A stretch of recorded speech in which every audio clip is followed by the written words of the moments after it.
చిరంజీవి గారు ఆయన తమ్ముడు పవన్ కళ్యాణ్ గారు ఆయన వ్యక్తిత్వం కోసం చెప్తూ అంటే రాజకీయాల్లోకి వచ్చేవాళ్ళు అధికారం కోసం వెళ్తారు, కానీ ఇతను ప్రజల కోసం వచ్చారు. అతను రాజకీయాల్లోకి సొంత డబ్బులు ఖర్చు పెడితే ఎంతోమందికి మేలు చేశాడు, ఇలాంటి వ్యక్తిని గెలిపించండి అని చెప్పి ఒక అప్పీల్ చేశారు.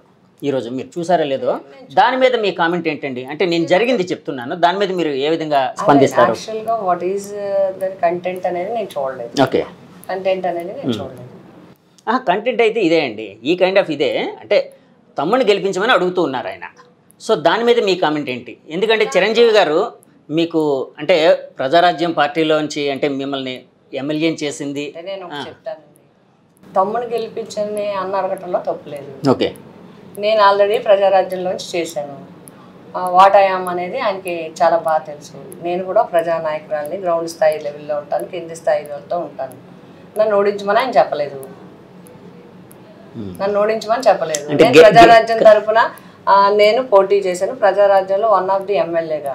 ఎందుకంటే 295 మంది పోటీ చేస్తే అందులో 18 మంది నెగ్గితే అందులో నా పిఠాపురం ప్రజలు నాకు గౌరవాన్ని ఇచ్చారు, నాకు ఒక గుర్తింపునిచ్చారు.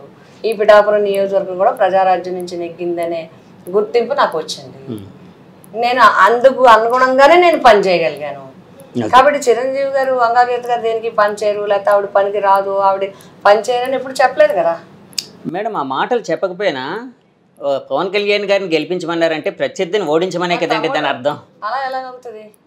వాళ్ళు ఓడిపోతానే కదండి ఈయన గెలిచేది. మీరు అన్నా కూడా అలాగ అవ్వదు. ఆయన గెలిపించమంటే వాళ్ళ బ్రదర్ని గెలిపించమనొచ్చు. ఓకే, బట్ నేను కూడా ఆయన ఆశయాలతో రక్తం పంచి ఇచ్చిన బిడ్డ. ఓకే, చెల్లెని నేను. నాకు అనుబంధం ఉంది అన్నగారితో. ఓకే, అన్నయ్య గారితో చాలా రకాలుగా నేను ఆయన సేవలో నేను భాగస్వామ్యం అయి ఉన్నాను. ఓకే, కాబట్టి అది దానికి ఎవరు ఏం తప్పు పట్టలేరు. అది మనం ఏమి ఇచ్చేయలేము. హార్ష్గా మాట్లాడో నెగిటివ్ గా చెప్తే తప్పది. అట్లా ఎప్పుడు చెప్పలేరు చిరంజీవి గారు. అంటే చిరంజీవి గారు మెంటాలిటీ అలాగే ఉంటుంది కదండి, చాలా స్మూత్ గా మాట్లాడతారు, ఎవరిని విమర్శించరు కదా, అది మీకు తెలిసిందే కదా. ఎందుకంటే సరే మేడం, చిరంజీవి గారు అంటే మీ మీద ఉండే అభిమానంతోనే ఇక్కడికి రాలేదంటారా? ఎందుకంటే ఆ మధ్య ఒకటి వినిపించింది, 6వ తారీఖుని కానీ 7వ తారీఖుని కానీ పిఠాపురం వస్తున్నారు, పవన్ కళ్యాణ్ గారి కోసం ప్రచారం చేయబోతున్నారని బాగా వినిపించింది సోషల్ మీడియాలో. అడగాల్సిన ప్రశ్నలు నన్ను అడుగుతున్నారు, మీరు ఆయన్ని అడిగితేనే మంచిది. ఓకే మేడం, ఇప్పుడు చంద్రబాబు నాయుడు గారు వాలంటీర్లకి 10,000 ఇస్తామంటున్నారు. అంటే ఆ మధ్య వరకు వాలంటీర్ వ్యవస్థని వాళ్ళు వద్దు అని అనుకున్నారు. అండ్ నిమ్మగడ్డ రమేష్ గారు కోర్టులో కేసు వేయడం వలన ఈసీఎంచి వాలంటీర్లు దూరంగా పెట్టింది ఎలక్షన్కి సంబంధించి. సో ఇప్పుడు 10,000 ఇస్తాము, మేము వాళ్ళని బాగా చూసుకుంటాము, వాళ్ళ బెనిఫిట్ కోసం మేము చాలా కృషి చేస్తామని చెప్తూ ఉన్నారు. దాన్ని ఎలా చూడాలంటారు? ఎలా చూడాలి? అవకాశవాదంగా ఇప్పుడు ఎన్ని రకాలుగా మాటలు ఇచ్చారు. వాలంటీర్స్ని అవమానించారు, వాలంటీర్స్ని వెటకారం చేశారు, వాలంటీర్స్ని రకరకాలుగా హేళన చేశారు, ఇన్ని చాలా రకాలుగా చేశారు. తర్వాత అది అయిపోయింది, పనికిరారన్నారు, లేకపోతే నెగిటివ్గా చెప్పారు, అమ్మాయిల్ని ఏదో సప్లై, ఈ టైపులో చాలా దారుణమైన మాటలు, అనకూడని మాటలు అన్నారు. ఇప్పుడు వాలంటీర్లు అంటే వాళ్ళకి స్టాండర్డ్ ఏముంది అంటున్నాను నేను. స్టాండర్డ్ లేని కామెంట్స్ ఊరికే మనం కూడా కౌంటర్లో లేకపోతే ఇంకోటి ఇవ్వడం కరెక్ట్ కాదు. వాళ్ళకి ఒక అభిప్రాయం లేదు, వాళ్ళ అభిప్రాయాన్ని నిమిషానికి మార్చుకుంటున్నారు. కొంతసేపు ఏమో పెన్షన్లు ఇవ్వకూడదు అంటారు, కొంతసేపు ఏమో వాలంటీర్లు ఇవ్వకూడదు అంటారు, కొంతసేపు ఏమో సచివాలయం ఇవ్వకూడదు అంటారు, కొంతసేపు ఇంటి దగ్గర ఇవ్వకూడదు అంటారు, కొంతసేపు మేమే కదా మేమెందుకు ఆపామంటారు. కాబట్టి ప్రతిపక్షాలకు ఒక క్లారిటీ, ప్రజల మీద ఒక విశ్వాసం, నమ్మకం లేదనేది అర్థమవుతుంది. వాళ్ళకి చాలా కన్ఫ్యూజన్లో ఉన్నారు వాళ్ళు. మేడం, మీ ప్రత్యర్థి పవన్ కళ్యాణ్ గారు చాలా ఆవేశంగా మాట్లాడుతూ ఉంటారు, డయాస్ మీద కావచ్చు, ఎక్కడైనా కావచ్చు, చాలా ఆవేశంగా అంటే చెప్పదలుచుకున్న విషయాన్ని ఆవేశంగా చెప్తుంటారు. మీరు అసలు విమర్శల జోలికి వెళ్ళరు, చాలా స్మూత్గా మాట్లాడుతూ ఉంటారు. మీ అభిప్రాయాలు జనం వరకు ఏ విధంగా వెళ్ళగలుగుతున్నాయండి? అంటే ఆవేశంగా గట్టిగా మాట్లాడుతూ అంటే ఒక అట్రాక్టివ్గా మాట్లాడితే జనంలోకి చొచ్చుకు వెళ్ళే భావాలు ఎక్కువగా ఉంటాయి కదా, మీరు స్మూత్గా ఉంటారు కదా. సో నా అభిప్రాయం అది. నేను నెమ్మదిగా, స్మూత్గా, అందంగా అర్థమయ్యేలా చెప్తే నా ప్రజలు అర్థం చేసుకుంటారు. అలాగే నన్ను అర్థం చేసుకున్నారు. నేను జిల్లా పరిషత్ అప్పటి నుంచి పిఠాపురంతో సంబంధం ఉంది, రాజ్యసభ అప్పటి నుంచి సంబంధం ఉంది. అలాగే నేను ఎమ్మెల్యేగా పోటీ చేశాను, ఇదే విధానంలో నెగ్గాను. ఎంపీగా పోటీ చేశాను, ఇదే విధానంలో నెగ్గాను. ఇప్పుడు కాబట్టి దానికి ఎవరి స్టైల్ వాళ్ళకి అలవాటు అవుతుంది. ప్రజలకి రిసీవ్ చేసుకుంటారు. ప్రజలు ఎవరికి అందరూ ఒకేలా ఉండాలని నా స్టైల్ ఆఫ్ స్పీచ్ వాళ్ళకి నచ్చింది. నేను బాగా కమ్యూనికేట్ చేయగలను. అట్లా నేను నిదానంగా కమ్యూనికేట్ చేయగలను. 13 తర్వాత అంటే తెలిసిన జనాల నాడి తెలిసినా కూడా అది మీకు తెలియదు. అంటే విజయం అనేది ఎవరిది ఏంటి దోబూచులాడుతూ ఉంటుంది. జూన్ 4 వరకు ఆగాలి. అంటే అసలు ఎలా ఉందనుకుంటున్నారండి? నిజంగా మీరు కానీ మీ పార్టీ కానీ అద్భుతంగా గెలిచే అవకాశం ఉందని అనుకుంటున్నారా? నిజంగా అన్నా, నేను నిజంగానే చెప్తాను. ఓకే. మీరు ఎన్నిసార్లు యాక్చువల్గా చెప్పమన్నా నేను యాక్చువల్గానే చెప్తాను. ఓకే. మీరు ఎన్నిసార్లు ఉన్న విషయం చెప్పమన్నా నేను ఉన్న విషయమే చెప్తున్నాను. వైసీపీ అధికారంలోకి వస్తుంది. ఆంధ్రప్రదేశ్లో వచ్చేది వైఎస్ఆర్సీపీ ప్రభుత్వమే వస్తుంది. ముఖ్యమంత్రి వైఎస్ జగన్మోహన్ రెడ్డి గారు అవుతారు. కాకినాడ పార్లమెంటు సునీల్ గారు నెగ్గుతారు. పిఠాపురం అసెంబ్లీ కాన్స్టిట్యున్సీ వైసీపీ నెగ్గుతుంది. వైసీపీ ద్వారా వంగాగీత నెగ్గుతుంది. ఇది పక్కా, ఇది ఇంకా దాంట్లో డౌటే లేదు. మొన్న ఇండియాలోనే senior most journalist Rajdeep Sardesai గారు ఆ మధ్య చాలామంది ఇంటర్వ్యూలు, చంద్రబాబు గారిది, జగన్ గారిది, తర్వాత పవన్ గారిది, వీళ్ళందరూ ఇంటర్వ్యూలు చేసి మేబీ మీది కూడా చేసినట్టున్నారు, నాకు ఐడియా లేదండి. సో చేసి ఫైనల్ కంక్లూషన్ ఇచ్చేటప్పుడు ఆయన ఒక మాట అన్నారు, ఆంధ్రప్రదేశ్లో గెలవబోయేది ప్రభుత్వం ఏ పార్టీ గెలవబోతుందంటే అంటే ఆడవారి ఓటు ఎటువైపు అయితే ఎక్కువగా ఆకర్షించబడుతుందో ఆ పార్టీ గెలవబోతుంది. అలాగే రూరల్ పీపుల్ ఎవరైతే ఉన్నారో వాళ్ళు ఏ పార్టీ మీద ఎక్కువగా ఆశలు పెట్టుకుంటారో ఆ పార్టీ గెలవబోతుంది అని అన్నారు. అది ఏ విధంగా చూడొచ్చు అంటారంటే మీకు పాజిటివ్గా చూసుకోవచ్చు అంటారా? పాజిటివ్గానే, ఎందుకు కాదు. మహిళా ఓట్లన్నీ వైసీపీకే ఉన్నాయి. మహిళల మద్దతు వైసీపీకే ఉంది. మా ముఖ్యమంత్రి గారు కూడా ప్రతిదీ మహిళలకే ప్రిఫరెన్స్ ఇస్తున్నారు. పట్టాలు ఇచ్చిన, నామినేటెడ్ పోస్టులు ఇచ్చిన, ఈవెన్ కాంట్రాక్ట్స్ కూడా మహిళల పేర్లే ఇస్తున్నారు. 50% రిజర్వేషన్ ఉంటే 60% రిజర్వేషన్ ఇస్తున్నారు. అలా ప్రతిదీ మహిళలకే ప్రాధాన్యత ఇస్తున్నారు. కాబట్టి తప్పకుండా మహిళల మద్దతు, సంపూర్ణంగా మహిళల మద్దతు వైసీపీకే ఉంటుంది. మేడం, ల్యాండ్ టైటిలింగ్ యాక్ట్ మీద రకరకాల చర్చలు నడుస్తున్నాయి, రకరకాల వాదోపవాదాలు నడుస్తున్నాయి. ఆల్రెడీ మీ పార్టీ ఈసీ వరకు వెళ్ళింది చంద్రబాబు గారి మీద, అంటే టీడీపీ పార్టీ మీద ఒక ఫిర్యాదుతో. అసలు ఏంటి మేడం ల్యాండ్ టైటిలింగ్ యాక్ట్ అంటే మీరు ప్రజలకు చెప్పదలుచుకుంది ఏంటి? అసలు ఆ యాక్ట్ ద్వారా ప్రజలకు ఎలాంటి బెనిఫిట్ ఉంటుంది? ప్రజలకి సాధారణంగా ప్రజలకి బెనిఫిట్ కాకుండా చట్టాలు రావు. ఒకటి కాలమాన పరిస్థితులకు అనుగుణంగా జరుగుతూ ఉంటాయి. ఒకటి మినిమం కామన్ థింగ్ ఏంటంటే, ఏ చట్టం అయినా వచ్చిందంటే ఆ చట్టం మళ్ళీ ఎప్పుడైనా ఇన్ కేసు పబ్లిక్కి కనుక అది ఏదైనా ఇబ్బంది కలిగేలా ఉంటే మళ్ళీ మార్చుకునే హక్కు రాజ్యాంగం ఇచ్చింది. నెంబర్ 1. ఇక్కడ అందరూ చూడాల్సింది ఏంటంటే, మొన్నటిదాకా టీడీపీ అసెంబ్లీలో ఈ బిల్లు ప్రవేశపెట్టినప్పుడు పయ్యావుల కేశవ్ గారు ఈ బిల్లు మీద మాట్లాడుతూ ఇది చాలా చాలా బలమైన బిల్లు, ఇది ఎంతో బాగా అందరికీ ఉపయోగపడే బిల్లు, ల్యాండ్ డిస్ప్యూట్స్ ఎవరికి రాకుండా ఉండాలంటే రాను రాను వచ్చేవన్నీ కూడా మనీ రిలేషన్స్, ల్యాండ్ రిలేషన్స్ ఎక్కువ అవుతున్నాయి, హ్యూమన్ రిలేషన్స్ తగ్గిపోయిపోతున్నాయి. కాబట్టి ఇలాంటి స్ట్రింజెంట్ చట్టాలు ఉండాలని చెప్పి ఆయన వాదించి వాళ్ళ తరఫున అసెంబ్లీలో మాట్లాడి మళ్ళీ ఈరోజు ఇదంతా ఏదో పెద్ద నెపం కింద తయారు చేసి జగన్మోహన్ రెడ్డి గారి మీద నెగిటివ్ తేవాలని చూడటం అనేది చాలా తప్పు. ల్యాండ్ యాక్ట్కి సంబంధించి చెప్పాలంటే క్లారిఫికేషన్ సెంట్రల్ గవర్నమెంట్ చెప్పాలి. ఎస్, మేము కూడా చెప్పగలం, ఎందుకంటే మేము కూడా పాస్ చేసాం కాబట్టి మేము కూడా చెప్తాం. బట్ నెగిటివ్ చెప్తున్నారు మీరు. టీడీపీ ఆ రోజు బాగుందని సభలో మాట్లాడిన వాళ్ళు ఈ రోజు ఎందుకు మాట్లాడతారు? మీకు షేర్ చేస్తాను, చూడండి ఏం మాట్లాడారు పయ్యావుల కేశవ్ గారు, ఏ విషయాలు దీని మీద చర్చించారు అనేది మీరు చూడండి. కాబట్టి అవకాశవాద రాజకీయం చేయటం అనేది ప్రతిపక్షానికి అలవాటు అయిపోయింది. ఏది నెగిటివ్గా తీసేసి తమ్మిని బమ్మిని చేసి ఈవేళ మీరు ఒకటి ఈవేళ చూడండి, వాలంటీర్ వ్యవస్థని కంప్లైంట్ ఇచ్చి ఆపేశారు, పెన్షన్స్ రాకుండా చేశారు, ఆ తర్వాత బ్యాంకులకు వెళ్ళమన్నారు, వైసీపీ చేసినట్టు చెప్తున్నారు. ఇది తప్పు కదా మేడం? ల్యాండ్ టైటిలింగ్ యాక్ట్ వలన ఒక రకమైన కన్ఫ్యూజన్ అయితే ప్రజల్లో ఉందండి. అది మీరు అవునన్నా కాదన్నా అంటే కాదు నా క్వశ్చన్. కన్ఫ్యూజన్ లేదు, కన్ఫ్యూజన్ క్రియేట్ చేసుకుంటున్నారు. అడ్వకేట్స్ కూడా కంపల్సరీగా దీని మీద నేను అడ్వకేట్స్ తో కూడా చాలా మందితో మాట్లాడి నేనేం అడిగానంటే, ఇన్ కేసు దీనివల్ల ఎవరికైనా ఇబ్బంది ఉంటే దాని మీద మనం అందరం కూడా ఎడ్యుకేట్ చేయాల్సిన అవసరం ఉంది. ఇప్పుడు ఏమీ పాస్ అయిపోలేదు ఈ బిల్లు, దీని మీద ఏమీ డెసిషన్స్ రాలేదు, దీని మీద ఒక ఎనాక్ట్మెంట్ ఏమీ అవ్వలేదు, ఇది ఇంకా పెండింగ్లోనే ఉన్నది.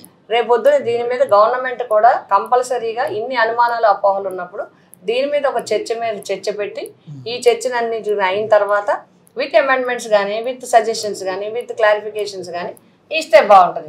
అల్టిమేట్గా చట్టం ఏదన్నా law is nothing but common sense. ఎవరికి ప్రజలకి బాగుండేదే చట్టం. బాగుంది నల్ అండ్ వాయిడ్ అవుతుంది, తీసేస్తారు, ఇంకోటి చేస్తారు. మేడం, అంటే ప్రభుత్వం ఎలక్షన్కి వెళ్ళే ముందు అంటే మీకు అంటే ఇలాంటి రచ్చ ఎప్పుడైనా ఒక పని చేసినప్పుడు ప్రభుత్వం చేస్తే ప్రతిపక్షం దాన్ని కౌంటర్ చేస్తుంది, ప్రతిపక్షం చేస్తే ప్రభుత్వం దాన్ని కౌంటర్ చేస్తుంది. ఈ విషయం మీకు తెలియదేం కాదు. అంటే ఎలక్షన్కి వెళ్ళేటప్పుడు ఎంతో కొంత ఇది డ్యామేజ్ జరిగే అవకాశం ఉందని తెలిసి కూడా ఎందుకు ఇలాంటి టైంలో దాన్ని పెట్టారండి అసలు ల్యాండ్ టైటిలింగ్ యాక్ట్ని? మీరు కూడా అట్లాగే అడుగుతున్నారు. అది సెంట్రల్ గవర్నమెంట్ ఇచ్చి ఉండొచ్చండి, కాదని అంటలేదు మేడం. సెంట్రల్ గవర్నమెంట్ చెప్పి ఉండొచ్చు. అలా కాదు, అలా కాదు.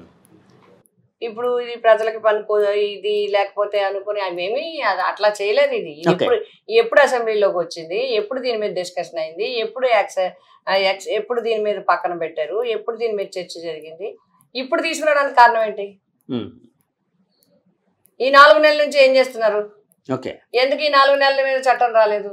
ఎందుకు మీరు అసెంబ్లీలో మాట్లాడినప్పుడు ఇది చట్టం పనికిరాదు, ఇది నల్ల చట్టం, దీన్ని ఆపండి అని ఎందుకు మీరు చెప్పలేదు? అడగండి టీడీపీ వాళ్ళని, మాట్లాడండి, వాళ్ళు మాట్లాడమనండి. ఆ రోజు ఎందుకు ఈ చట్టం బాగుందన్నారు, మీరు ఎందుకు ఆపలేదు? క్వశ్చన్ చేయండి. మేడం, జగన్ గారి మీద జరిగిన ర్యాలీ దాడి, దాని మీద రకరకాల వాదనలు అయితే నడిచాయి.